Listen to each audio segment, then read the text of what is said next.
네, 윤석열 대통령이 총선 이후 엿새 만에 입장을 밝혔습니다. 결론부터 말씀드리면 참으로 개탄스럽습니다. 대통령의 입장은 오만과 독선의 불통 정치를 계속하겠다는 거의 마이웨이 선언처럼 들렸습니다. 반성은 없고 변명으로 일관했습니다. 국민 입장에선 참으로 분통 터지는 메시지였습니다. 형식도 문제가 있습니다. 대국민 담화문이 아닌 국무회의 인사말로 대신했는데 이런 입장을 내려고 엿새 동안 침묵한 것인지 묻고 싶습니다. 선거 이튿날 이관섭 비서실장을 통해 발표한 55자 입장과 무엇이 다른 건지 잘 모르겠습니다. 안 하느니만 못한 입장 발표였다고 생각을 합니다. 이번 총선에서 확인한 국민의 민심은 오만과 독선의 국정기조를 전면적으로 전환하고 민생과 경제를 실질적으로 해결할 수 있는 방안을 제시해달라는 주문이었습니다. 그러나 대통령은 진단도 대안도 다 틀렸습니다. 어느 것 하나 동의하기 어렵습니다. 대통령은 지금 이번 총선의 민의를 제대로 읽지 못하고 있는 것 같습니다. 특히 방향은 옳았지만 국민이 체감하지 못하는 것이란 말로 자기 합리화를 했습니다. 국민이 생각하는 것은 방향도 틀렸고 대책도 없고 책임도 없었다입니다. 사실상 이번 총선은 윤석열 정부의 중간평가로 국민들께서는 국정운영 방식에 낙제점을 준 것입니다. 결과적으로 이번 대통령의 발언은 국정 실패 자체를 인정하지 않았습니다. 상황을 모면하기 위한 공허한 말 대신 이제 국회를 존중하고 국민을 위해 겸손한 태도로 협치에 나서는 모습을 보여줘야 합니다. 아울러 민생과 경제에 대해서도 잘못을 인정하고 정책 기조를 전환해서 실질적인 대책과 대안을 제시해야 합니다.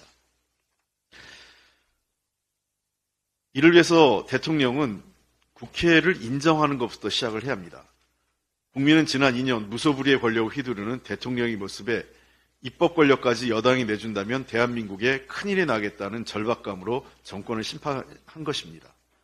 헌정사상 최대의 야당 의석수는 국회를 국정운영의 한 축으로 인정하라는 국민의 명령입니다. 이제라도 대통령은 국회와 특히 야당의 입장을 존중하고 정책과 관련돼서도 함께 지혜를 모을 수 있도록 나서야 합니다. 국민은 이제 대통령의 변명이 아니라 지난 2년 국정운영에 대한 겸허한 반성과 진솔한 사과를 듣고 싶어 합니다. 오늘로 21대 국회 임기가 42일 남았습니다. 민주당은 국민의 국회, 책임지는 국회, 일하는 국회로 마무리할 수 있도록 최선을 다할 것입니다. 아직 해결하지 못한 민생 현안 등 입법 과제가 산적한데 의사일정 협의를 시작으로 다음 주부터 본격적으로 상임위를 가동해서 민생 법안을 꼼꼼하게 챙기겠습니다. 여당에게도 촉구합니다. 시간이 없습니다. 선거 패배로 인한 여당의 상황을 이해 못하는 바는 아니나 그것이 민생 법안 처리를 미루는 이유가 될 수는 없습니다. 산적한 민생 법안 처리는 선택이 아닌 필수고 여당은 민생을 무함 책임지겠다는 태도로 마지막까지 국회 운영에 협조해야 합니다. 어제 국민의힘 지도부가 최상병 특검법 처리에 대해서 부정적 입장을 표명을 했습니다.